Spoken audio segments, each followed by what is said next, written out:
It's Mark and Pete. Hello and welcome to the show. More colourful conversations with Mark and Pete. Well, this is the show dedicated to religion, politics and business. On this week's show, Clergyman Pete and Businessman Mark will debate the Anglican Communion's bitter divide. Well, the Anglican Communion is an international association of churches consisting of the Church of England and of national and regional Anglican churches in full communion with it. Well, recently the Archbishop of Canterbury, Justin Welby, called 38 primates or leaders from Global Communion to make or break meeting. This is essentially over the bitter divide over gay rights and same-sex marriage. Well, this has been a huge topic in the church. Well, as a result, Anglican leaders have actually barred a liberal US branch from decision-making over allowing same-sex marriage. What are the implications on the church? What does that actually mean for Christians globally? Well, with me today is Clergyman Pete. So, yes. Pete, what does this mean to everyone in the church communities? Well, thank you for throwing this to me, Mrs. Mark. I'm going to avoid. Let me just say at the outset, I'm going to avoid making any comment about the fact that a meeting of primates could equally be a meeting of uncivilized, brutish apes, and go straight for the serious comments. I didn't think it was. That's a good one. That sort of joke isn't worth making, I think, on this issue. Well, what it means, I think, for the Anglican Communion is that they've remained together. The censorship of the Episcopal Church of the US has been put into place in order to show that the Anglican Communion as a whole disapproves of decisions they've made to do with same-sex marriage, to do with allowing it when the rest of the communion does not. And this censorship of them not being in full communion for 3 years does very little. It shows the displeasure, but it doesn't really do that much. It stops them from making voting in decisions that affect the whole of the communion. But that's about it. So it seems that it's going to do nothing to change the way that this Episcopal Church in America behaves. So it's a bit pointless. What it's done is kick the can down the road. We've saved the communion. It's been kept in place. But for what? In order to just make the decision later? It would be better, I think, to seize the moment and actually make a decision. Yes. Well, it's interesting that the media have been following this saga, and I'll call it a saga, because the communion itself has been likened to a lengthy marriage that is now coming to an end, with many wondering whether this is the time to move into separate bedrooms and tell the children, or to decide to file for a divorce, or whether the split can be managed amicably. But if you think of it from, people who are just members of the public in terms of what that actually means to people, it does have implications, and I wonder what message it's actually sending out. So I'm going to sort of set the scene with a simple poem. It's called Sold Out. Has the world gone totally mad? Angel Gabriel's gone from good to bad. All the same sex has clipped his wings, and he started doing dreadful things. The pearly gates are up for sale. Even the devil is free on bail. So what the hell, I hear you say? Faith and religion has had its day. Who cares about pointless prayers? God has gone and sold his shares. The Anglican Communion is being dissolved. Oh, will Canterbury ever be absolved? The Archbishop's mitre is getting tighter. Group membership is looking lighter. Conservative churches are scheming schism. Will Jesus next be sponsoring atheism? I mean, when you think about it from the point of view of the average person who's looking at this whole saga unfold, what kind of message does it really say? I mean, is there any sense of belief and credibility now in the Anglican Communion? What's your opinion? What's my opinion? It's not only a saga. It's sort of, I see it more as a farce.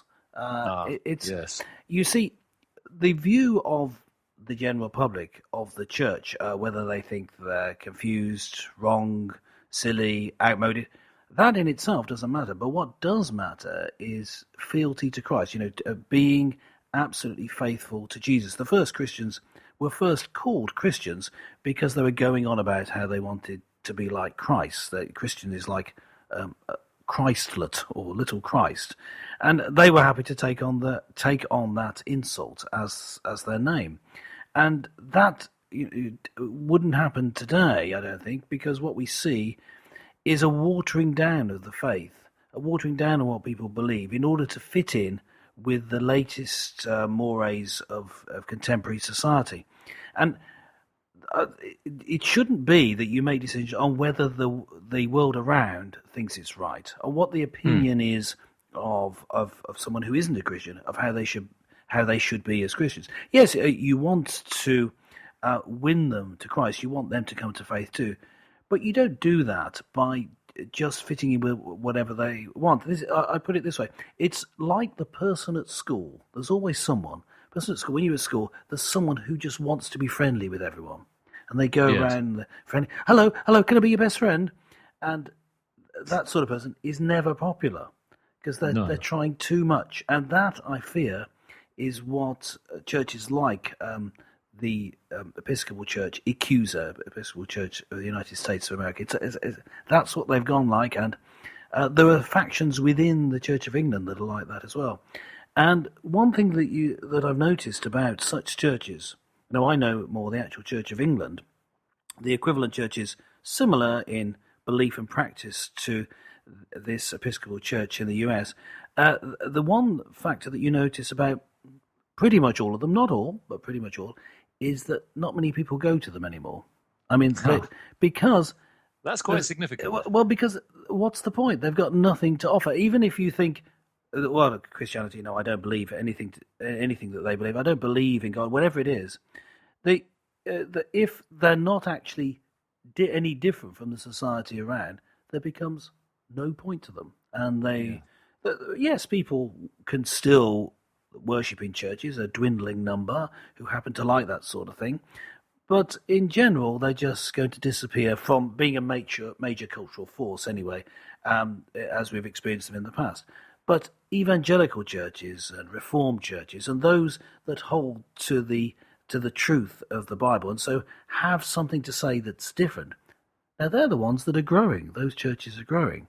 Not all those churches are growing, but if you look at the churches that are making strides in evangelism and increasing in their attendance and membership, those who hold to such things as what's often known as the traditional view of sexuality and marriage, what I would call, in my humble opinion, the correct view, which is that marriage is for a man and a woman intended to be for life, although there could be things that stop it, but that's the intention between a man and a woman for life, and that sexual activity should be confined to within such a marriage.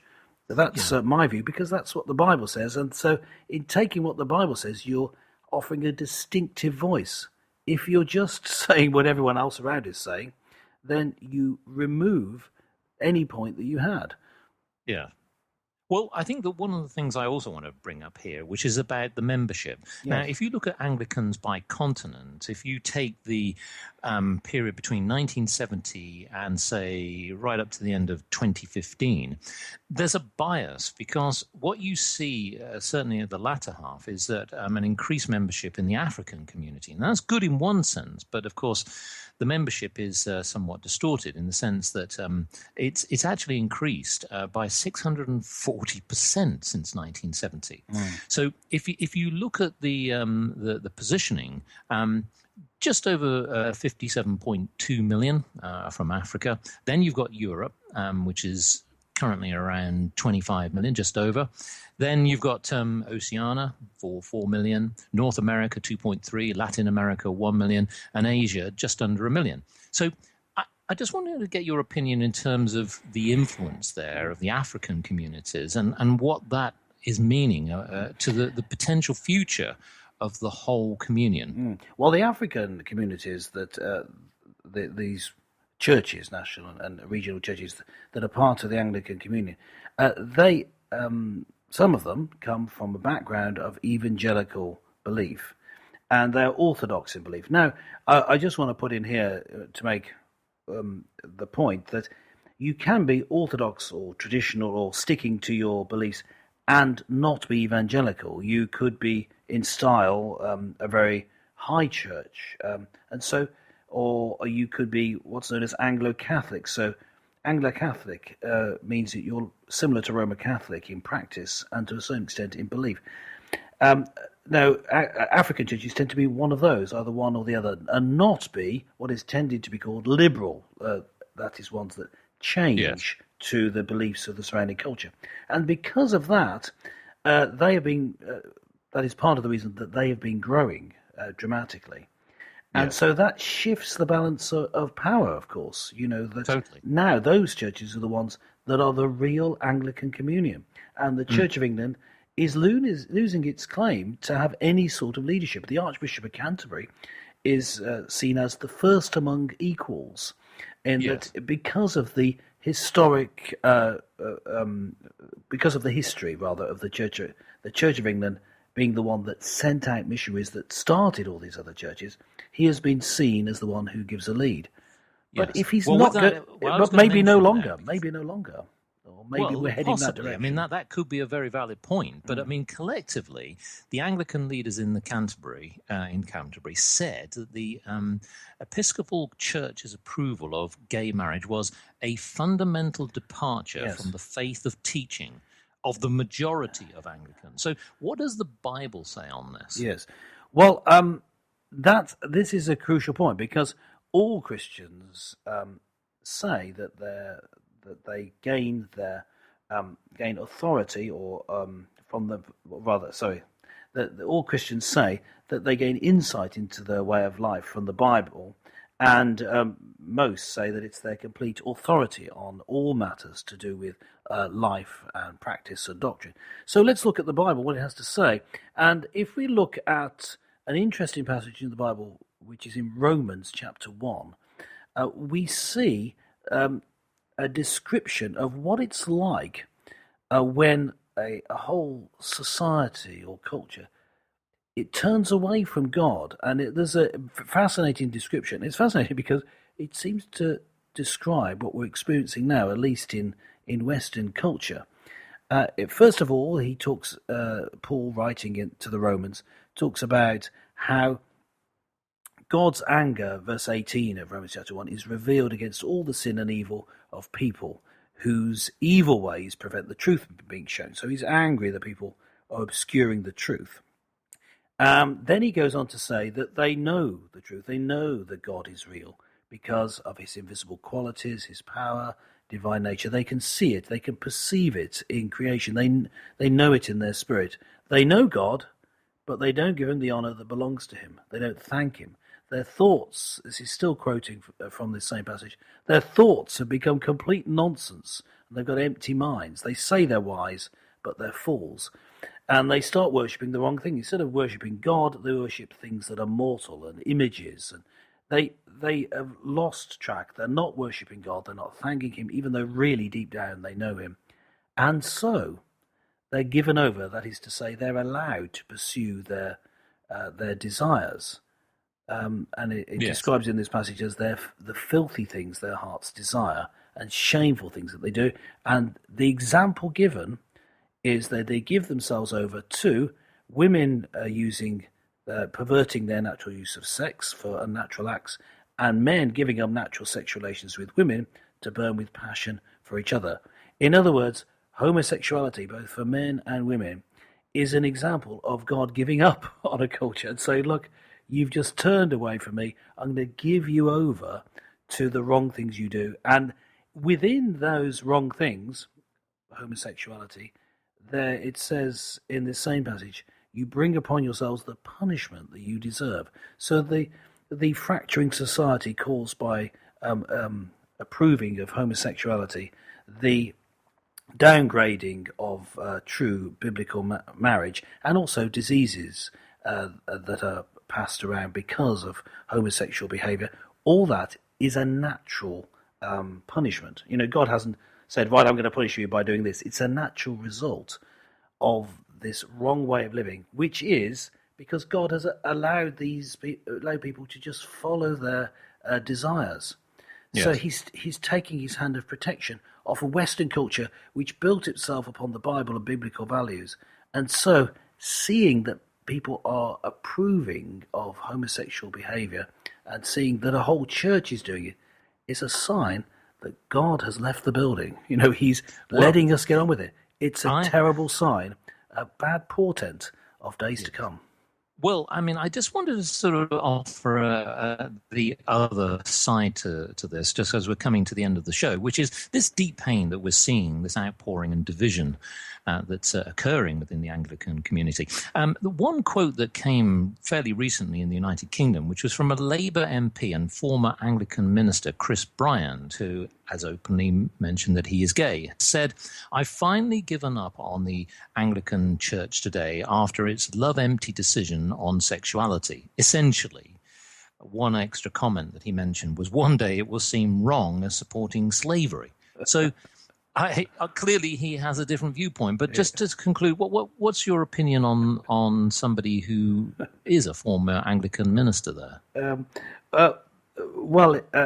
My first comment is to say he appears to have very little knowledge of the Bible or the history of slavery. You see, slavery was condemned through the actions of an evangelical Christian campaigning for slavery to be banned, and it was eventually, famously, this was William Wilberforce and his friends in Britain. At any rate, of course, it took a civil war in the US, but more of that another time, maybe. But, it was brought to an end because people could see that it was wrong, and they could see that it was wrong because in the Bible it's wrong. Let me, just to give you an example, slavery of the sort that was practiced in Britain in the 18th, 19th centuries and in America too, this sort of slavery in the Bible is condemned by death. You're not allowed to do it. It's called kidnapping someone. You take them against their will. The sort of slavery that was allowed in the Bible was really an indentured servant. It was to pay off a debt. It was you were taken to do work because you owed money that you couldn't pay. Now these days we have widespread slavery in Britain. But of course we don't call it that because we want to feel good about ourselves. We've got hundreds of thousands of people in America and Britain kept in slavery, but they're not even allowed to work. And we call it prison. And that's the same thing as slavery in the Old Testament. It's just an avoidance of the issue. So in bringing that up, he's made himself out to be a fool. I'm just quoting the Bible there. Of course, I would never call anyone a fool, but it does say that thinking himself wise, he's actually become a fool. It's what technically I would call a foolish comment, an ignorant comment. So he's not adding to the discussion. He's instead trying to muddy the waters of the discussion. We were talking about homosexuality. What's that got to do with slavery? It hasn't got anything to do with it directly, and he's got it wrong anyway. So. Well, look, that's a very powerful statement. And listeners, what do you think about this? Clearly the Anglican community's bitter divide is going to continue. In fact, just to conclude, the Archbishop Welby is to appoint a task group to rebuild trust in the Anglican community. So listeners, let us know what you think. Why not drop us a line on www.markandpete.com and let us know your thoughts. What do you think? Do you agree with what Chris Bryant has said? Do you agree with Clergyman Pete? So join us again next time for more colourful conversations with Mark and Pete.